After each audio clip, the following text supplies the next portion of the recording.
감사합니다. 우리 한번 옆 사람과 인사할까요? 사랑하고 축복합니다. 사랑하고 축복합니다. 감사합니다. 오늘 6월 첫째 날을 맞이해서 우리가 함께 하나님 앞에 예배하고자 모였습니다.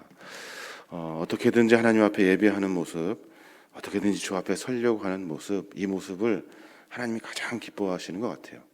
왜냐하면 하나님을 사모하는 사람, 하나님을 고민하는 사람이 지혜 있는 사람이기 때문에 그렇습니다. 하나님은 우리 잠언의 말씀을 통해서 여러 번 말씀하셔요. 지혜가 뭐냐? 세상을 살아가는 삶의 방법이 뭐냐? 라고 물으셔요. 그때 그 지혜는 세상의 어떤 처세술이 아니라 어떤 똑똑함이 아니라 하나님을 경외하고 사모하는 마음이래요. 6월 첫날을 맞아서 우리가 주 앞에 섰습니다. 이 마음이 바로 지혜 있는 마음이에요. 어렵고 힘든 일입니다. 오늘 잠언의 말씀에 보면 2절에 그렇게 말해요. 뭐라고 하냐면 3절인데 도가니는 은을, 풀무는 금을 연단하거니와 여호와는 마음을 연단하시느니라 라고 말씀하셔요. 우리 마음을 하나님이 연단하신대요. 연단해서 어디다 쓰시려고 할까요? 연단하셔서 어디에 쓰려고 하냐면 하나님을 향하는 마음으로 바꿔내시려고. 하나님 우리를 수도 없이 그렇게 연단하시는 거예요. 지혜자에 대해서 오늘 말씀을 계속 묵상하고 있습니다. 6월 한 달도 역시 우리가 잠언의 말씀을 통해서 도대체 지혜가 뭐냐? 하나님을 경외하는 것이 무엇이냐? 우리가 삶을 어떻게 이 지혜로 살 것인가에 대한 고민을 우리가 하게 될 겁니다. 특별히 오늘 말씀을 통해서 6월 한 달 동안 우리의 삶의 모습을 조금 점검해 봤으면 좋겠어요. 6월 한 달 동안 매달 있는 달이지만 특별히 6월에 하나님이 이 말씀을 우리에게 허락해 주시면서 이 말씀을 통해서 삶의 모습을 점검하고 더 지혜로운 자로, 더 하나님을 경외하는 자로, 그래서 우리의 마음을 하나님이 연단하셔서 더 주님을 사모할 수 있는 귀한 마음을 소유했으면 좋겠습니다. 지혜자는 미련한 행동에 대해서 경계를 한대요. 저거 참 미련하다. 그래서 그 일을 하지 않는다는 거예요. 특별히 악한 혀에 귀를 기울이지 않고, 그리고 또 반역하는 일을 같이 하지 않고, 또 미련한 자와 함께 하지 않는다는 거예요. 이렇게까지 말해요. 12절에 보면 그렇게 말해요. 차라리 미련한 자와 있는 것이 새끼 빼앗긴 앙곰을 만날지언정 미련한 일을 행하는 미련한 자를 만나지 말 것이라 라고 말해요. 새끼를 빼앗긴 그 곰이, 그 엄마 곰이 얼마나 화가 나겠습니까?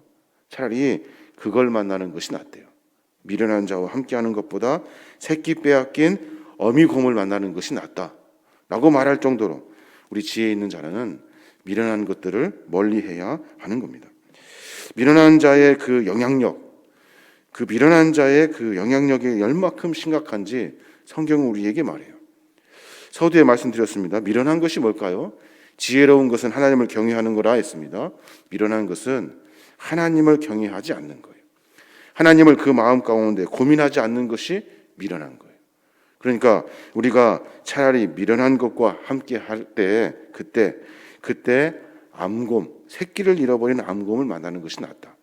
우리 마음 가운데 늘 지혜 있는 자로 살아야 된다고 이야기하고 있는 거예요. 또 이야기하는데 1절에 보면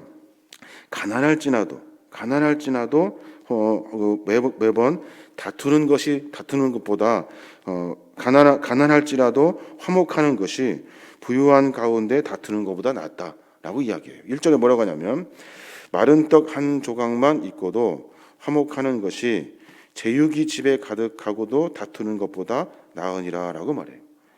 잘 이해하시겠습니다만은 차라리 가난하고 먹을 것이 없는 것이 낫다. 싸우는 것보다 집에 고기가 많이 있어서 그것 가지고 다투는 것보다 낫다. 가난한 것이 낫다. 배고픈 것이 낫다라고 이야기하고 있는 거예요. 여기서 우리가 조금 더 깊이 들여다봐야 되는데 여기서 제육 있어요. 제육. 고기를 말해요. 어떤 고기를 말하냐는 거예요. 어떤 고기를. 여기서 말하는 고기는 하나님께 화목의 제물을 드립니다. 그러면 그 드려진 제물을 하나님께서 제사장이 다 나누어서 각 가정에 나누어줘요. 그 가정에 하나님께 예배하고 그리고 나서 떡을 받았어요. 고기를 받았어요. 그 가정에서 그것 욕심 내려고 다툰다는 거예요. 우리 신뢰도 마찬가지입니다. 우리는 하나님의 은혜를 참 많이 받은 사람들이에요. 그런데 그 은혜를 우리가 몰라요. 하나님이 나에게 주신 것이 한없이 많은데 그것을 모르고 그것 가지고 또 싸워요. 그러니까 잠언의 말씀은 차라리 가난한 것이 낫다. 하나님이 그렇게 많은 것을 우리에게 베풀어 주셨는데 그것 가지고 너희들 또 싸우니 그것처럼 참 어리석은 것이 없다 라고 이야기하면서 하나님이 주신 것을 받아 누릴 수 있는 화목의 사람이 되어야 된다라고 말씀해주고 있는 거예요. 하나님 우리에게 많은 은혜를 허락해 주셨어요. 지혜자는 나에게 베풀어 주신 하나님의 은혜를 깨달을 수 있는 사람이에요. 나에게 많은 고기를 주셨다고요. 먹을 것도 주시고 삶을 살아낼 수 있는 여러 가지 것들을 주셨어요. 그런데 그것이 하나님의 은혜입니다. 감사합니다. 하나님께 영광 돌립니다. 하나님이 주신 것입니다. 고백하지 아니하고 맨날 그것 가지고 싸운다는 거예요. 그러니까 결론적으로 말하면 우리는 재물을 앞에 놓고 하나님이 나에게 주신 것을 가지고 싸울 일이 없는 거예요. 다툴 일이 없는 거예요. 불평할 일이 없는 거예요. 왜요? 하나님이 나에게 많은 것을 채워주셨기 때문에 그래요. 지금 이렇게 우리가 살 수 있는 것도, 이렇게 우리가 하나님 앞에 예배할 수 있도록 장소를 마련해 주신 것도 하나님의 은혜예요. 그런 것들을 다 잃어버리고 싸운다는 거예요. 다투고 화내고 이런 미련한 것이 없다라고 성경은 지금 이야기하고 있는 겁니다. 6월 한 달 가운데 우리가 그런 은혜가 있었으면 좋겠어요. 나에게 주신 하나님의 은혜를 좀 우리가 고백할 수 있어야 돼요. 나에게 베풀어 주신, 나에게 한없이 부어 주신 그 은혜에 우리가 감격하면서 주 앞에 감사할 수 있어야 하는 거예요. 그게 바로 미련한 자가 아니라 지혜로운 자다라고 성경은 말해주고 있는 겁니다. 몇 가지 더 보면은 화목하는 사람과 다투는 사람의 특징이 있어요. 화목하려고 하는 사람, 지혜로운 사람, 다투는 사람, 미련한 사람의 특징이 있다는 거예요. 그것을 우리가 함께 같이 나눔으로써 6월 한 달간 우리 삶의 모습을 조금 점검했으면 좋겠어요. 화목하는 자는 첫 번째 뭐를 하냐면 허물을 덮어준대요. 허물을 덮어줘요. 다투는 자, 미련한 자는 어떻게 됩니까? 허물을 들추어낸대요. 9절 말씀인데 9절에 그렇게 말해요. 허물을 덮어주는 자는 사랑을 구하는 자요, 그것을 거듭 말하는 자는 친한 것을 이간하는 자니라. 허물을 덮어주는 사람은 사랑을 구하고 사랑하는 사람이다 라고 이야기하고 있는 거예요. 지혜자는 하나님을 섬김으로 말미암아 무엇을 깨닫는 사람이냐면, 제가 말씀드린 것처럼 나를 사랑해 주신 하나님, 나에게 은혜 베풀어 주신 하나님을 깨달아요. 그럼 어떻게 해요? 그 은혜와 사랑을 깨닫고 지혜자는 또 다른 사람들의 허물을 덮어주고 또 다른 사람들에게 사랑을 베풀어 준다는 거예요. 이게 바로 지혜자의 삶의 모습이다라고 이야기하고 있는 거예요. 그래서 베드로는 그렇게 말해요. 베드로전서 4장 7절부터 보면 만물의 마지막이 가까웠으니 그러므로 너희는 정신을 차리고 근신하여 기도하라. 무엇보다도 열심으로 서로 사랑할지니 사랑은 허다한 죄를 덮느니라 라고 말해요. 우리가 지금 마지막 때를 살고 있거든요. 마지막 때에 살고 있는 우리가 정신을 차려서 해야 될 일이 있어요. 근신하여 바짝 우리가 해야 될 일이 있어요. 기도도 해야 됩니다. 그런데 그것보다 더 열심히 해야 될 것이 있대요. 그것이 뭐냐면 서로 사랑하는 일이라는 거예요. 나에게 베풀어 주신 하나님의 사랑을 깨닫고 서로 함께 사랑하면서 삶을 살아내는 거예요. 화목하는 사람은 항상 입장을 바꿔놓고 생각한대요. 그 사람의 입장이 어떤지를 고민한다는 거예요. 그래서 이해하려고 하고 용서하려고 한대요. 그래서 지혜자들이 모인 공동체는 늘 화목할 수밖에 없어요. 화목하여서 하나님의 은혜와 사랑을 그 삶 가운데 살아내게 되는 거예요. 6월 한 달 동안 우리가 허물을 덮어주고 더 많이 사랑하여서 우리가 가지고 있는 믿음의 공동체, 가정이든 사회든 직장이든 어느 곳이든지 하나님의 사랑이 펼쳐질 수 있는 화목의 공동체가 되어야 될 줄로 믿습니다. 그게 바로 지혜가 있는 자들의 공동체다라고 성경은 말해주고 있는 거예요. 또 한 가지, 지혜 있는 자와 미련한 자를 이야기하면서 지혜 있는 사람은 충고를 받아들이지만 미련한 자는 충고를 받지 않는데요. 참 중요한 말인 것 같아요. 10절에 보면 그렇게 말해요. 한마디 말로 총명한 자에게 충고하는 것이 매 100대로 미련한 자를 때리는 것보다 더욱 깊이 박히느니라. 무슨 말입니까? 충고 지혜 있는 자에게 충고 한마디면 충분하다는 거예요. 근데 미련한 자에게는 매 100대도 모질란대요. 매 100대 때려니 고생하는 것보다 지혜 있는 자에게 충고하라라고 이야기하고 있는 거예요. 왜요? 지혜 있는 자들은 충고를 받아들인다고. 이야기하는 것들을 받아들여요. 자기의 삶의 모습을 고쳐내요. 그래서 성경은 지혜 있는 자가 되어야 된다. 그래서 하나님의 말씀을 통해서 삶을 고칠 수 있는 지혜자들이 되어라라고 이야기해주고 있는 거예요. 제가 인터넷에 이렇게 검색해 보니까 공자가 했던 말이 이렇게 나오더라고요. 거기에 보면 그렇게 말해요. 나의 칭찬을 말해주는 자는 내게 도적이 되고 나의 악을 말해주는 자는 내게 스승이 되느니라 라고 말해요. 무슨 말이냐면 미련한 자들에게는 계속 칭찬한대요. 왜냐면 못 알아들으니까 달래듯이 그렇게 칭찬을 한대요.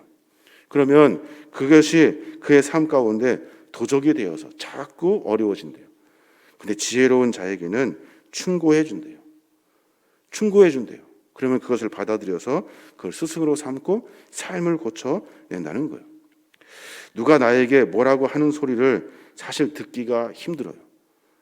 누가 나에게 뭐라고 하는 것을 참 기분 나빠하고 자존심 상해합니다. 그런데 지혜자들은 그 말을 들어요. 교만한 사람은 그 이야기를 듣지 않아요. 내가 나보다 더 잘난 사람이 있을까라고 말한다고. 그런데 우리가 지혜로운 사람이 되어서 하나님의 말씀 앞에 설 수 있는 믿음의 종들이 되어야 하는 거예요. 다윗도 나단 선지자가 책망을 합니다. 나단 아무것도 아니에요. 다윗에게는 나단이라는 사람은 아무것도 아니에요. 아주 그냥 어디 시골에서 그 뭐 한다고 돌아다니는 힘이 없는 사람이에요. 그런데 나단 선지자의 충고의 말을 들어요. 그 짧은 이야기 속에 자기 삶 전체를 바꾸어 낸다고요. 당신이 바로 그입니다 라고 말하는 순간 다윗은 자기의 죄를 다 내려놓고 무릎을 꿇어요. 그렇습니다. 내가 그 여인을 범했습니다. 내가 그런 숭악한 죄를 지었습니다 하면서 돌이킨다고. 베드로도 마찬가지예요. 베드로도 하찮은 미물의 닭의 울음소리를 듣고 삶을 돌이켜요. 참 신기해요. 닭 아무것도 아니잖아요. 근데 닭의 소리를 듣고 주의 말씀을 기억해요. 내가 주님을 배반했습니다. 내가 잘못했습니다. 내가 주님을 모른다고 했습니다. 허언담당하면서 떳떳하게 내가 자신 있게 이야기했는데 그 모든 것들이 다 거짓이었습니다. 돌이켜서 삶을 바꾸어 낸다는 거예요. 거만한 자는 미련한 자입니다. 자기 잘났다고 교만한 사람은 그것보다 미련한 사람이 없는 거예요. 미련하면 충고를 듣지를 못해요. 미련하면 책망을 듣기를 거부한다는 거예요. 매번 우리의 삶의 모습을 점검할 때마다 주의 말씀 앞에 섭니다. 말씀을 읽고 또 고민하고 또 고민하면서 나에게 주시는 말씀은 아니겠지. 이것은 나에게 하는 말씀이 아니야. 이거는 그냥 말씀이야 라고 하면서 늘 받아요. 이것처럼 교만한 것이 없어요. 하나님 말씀을 하나씩 나에게 주시는 말씀으로 받아서 삶을 고쳐내어야 하는 거예요. 베드로 하찮은 닭의 울음소리를 듣고 삶을 고쳤다니까요. 우리의 삶은 그런 삶이 되어야 하는 거예요. 그것이 바로 지혜로운 사람이라는 겁니다. 6월 한 달 동안 삶을 살아내려고 우리가 작정을 하고 이 새벽에 모였습니다. 하나님은 우리에게 말씀하셔요. 우리의 삶을 돌이키라 말씀하셔요. 지혜 있는 자는 주의 말씀을 들을 것이고 미련한 자는, 지혜 없는 자는 그 말에 교만함으로 거부를 할 거예요. 그러면 궁극적으로 지혜 있는 자들을 통해서 하나님이 은혜를 허락해 주시고 그의 삶을 통해서 하나님의 영광 받으시는 거예요. 잠언서 9장의 말씀 전에 우리가 함께 보았는데 거만한 자를 징계하는 자는 도리어 능욕을 받고 의인을 책망하는 자는 도리어 흠이 잡히느니라. 자만한 자를 책망하지 말라. 그가 너를 미워할까 두려우니라.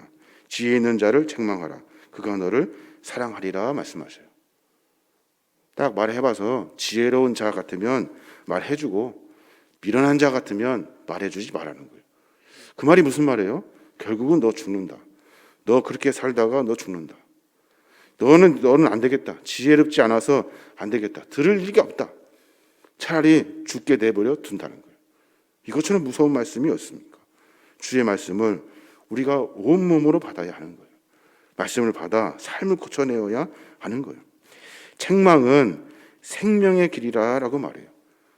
충고는 우리의 삶을 바꿔내어서 하나님 보시기에 합당한 삶으로 살게 한다는 거예요.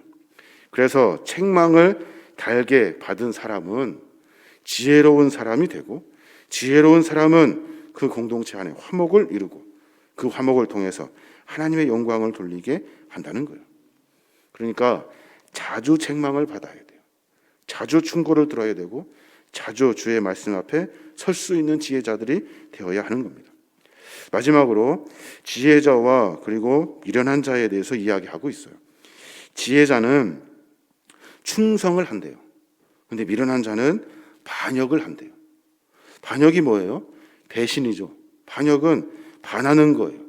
구테타 같은 그런 거예요. 11절에 보면 그렇게 말씀해요. 악한 자는 반역만 힘쓰나니 그러므로 그에게 잔인한 사자가 보냄을 받으리라 라고 말해요. 악한 자, 미련한 자, 지혜 있지 않은 자를 말해요. 그 사람들은 충성하지 않는데요. 사랑하는 여러분, 우리가 주님 앞에 매번 고민하며 신앙의 삶의 여정을 걸어가고 있습니다. 우리가 미련한 자인지 지혜로운 자인지 알 수 있는 시금석이 있어요. 그것이 뭐냐면 내가 주 앞에 충성하는가를 보면 돼요. 내가 충성하고 있는가? 과연 내가 주님의 그 말씀과 삶을 살려고 자신 말씀에 충성하며 내 자신을 낮추어서 주 앞에 그렇게 살고 있는가 생각해 보면 되는 거예요. 그럼 우리는 미련한지 아니면 지혜인지 지혜로운 자인지 깨닫게 된다는 거예요. 하나님 말씀하시는 것에 순종하고 충성하여서 순리와 이치에 따라서 질서를 파괴하지 아니에요. 그래서 하나님의 말씀으로 말미암아 삶을 만들어내는 거예요. 사탄은 어떻게 해요? 사탄은 대적합니다. 그를 무너뜨리려고 해요. 위아래가 없고 그리고 또 충성하려고 하지도 않아요. 삶을 자꾸만 파괴하여 다른 걸 하라고 이야기해요. 하나님 앞에서 바르게 세워야 되는데 말씀을 바로 듣고 그 앞에 충성해야 하는데 그 충성의 자리를 쓰지 못하게 한다는 거예요. 이게 사탄의 장난이라는 거예요. 결국은 사탄은 미련한 자들과 짝하여서 하나님을 반하게 하고 하나님을 반하여 말미암아 결국에는 하나님과 멀어지게 한다는 겁니다. 하나님을 대적하는 것은 사단의 일이에요. 주 앞에 충성한다는 것 참 어려운 일입니다. 충성이 뭐예요? 충성은 마음을 다하는 거예요. 마음. 우리가 이 새벽에 모이려고 하는 것도 하나님 앞에 충성이에요. 내가 주 앞에 기도하려고 하는 것도 하나님 앞에 충성이에요. 내가 주 앞에 헌신하고 사모하는 마음 있는 것도 충성이에요. 내가 다시는 주님을 배신하지 않겠습니다. 내가 주님을 떨어뜨리지 않고 매번 주님과 살려고 몸부림치겠습니다 하는 것도 충성이에요. 이 충성의 마음이 우리 안에 있어야 한다는 거예요. 이게 지혜로운 사람이다 라고 성경은 우리에게 가르쳐주고 있는 겁니다. 6월 한 달 가운데 지혜로운 자들이 되어야 될 줄로 믿습니다. 세상의 삶의 방법이 아니라 매번 허물이나 뒤지고 그리고 남을 비판하며 살아가는 것이 아니라 매번 책망을 싫어하여 교만함으로 삶을 살아내는 것이 아니라 매번 주 앞에 충성하기를 싫어하여서 내 잘난 맛에 살려고 하는 그런 미련한 자들이 아니라 삶을 고치고 또 고치고 점검하고 또 점검하여서 최대한 내가 할 수 있는 최고의 지혜로운 자들이 될 수 있도록 주님을 향한 거룩한 마음이 우리 안에 있어야 하는 겁니다. 이 마음이 믿음 있는 자의 마음이고 잠언에서 그렇게 얘기하는 주를 경외하는 자다라고 성경은 이야기하고 있는 겁니다. 6월 한 달 가운데 기도하는 기도의 제목들 그리고 또 하고자 하는 많은 일들이 있을 겁니다. 그 전에 내가 주님 앞에 지혜로운 자들이 되어야 될 줄로 믿습니다. 하나님, 내가 주님 앞에 서기를 원합니다. 내가 주의 말씀을 듣고 삶을 고쳐내길 원합니다. 내가 주 앞에 충성하길 원합니다. 주님을 사랑하며 사모하길 원합니다. 이 마음이 먼저여야 되는 거예요. 그때 하나님은 우리에게 지혜를 허락해 주셔요. 이 지혜는 세상의 것을 얻는 것이 아니라 하나님을 얻는 방법이라는 거예요. 하나님이 나와 동행하시는 일이고 하나님이 내 삶을 만져주시는 일이라는 거예요. 그런 삶을 말미암아 세상의 삶이 아니라 인간적인 삶이 아니라 하나님의 삶을 이 시대 가운데 우리가 살아내는 거예요. 이게 바로 그리스도인의 삶의 모습인 겁니다. 기도하실 때마다 매번 하나님, 내가 주님과 가까이 하길 원합니다. 주님과 함께 지혜 있는 자들로 살기 원합니다 라고 고백하며 나아가시는 저와 여러분이 되시길 주님의 이름으로 축원합니다. 아멘.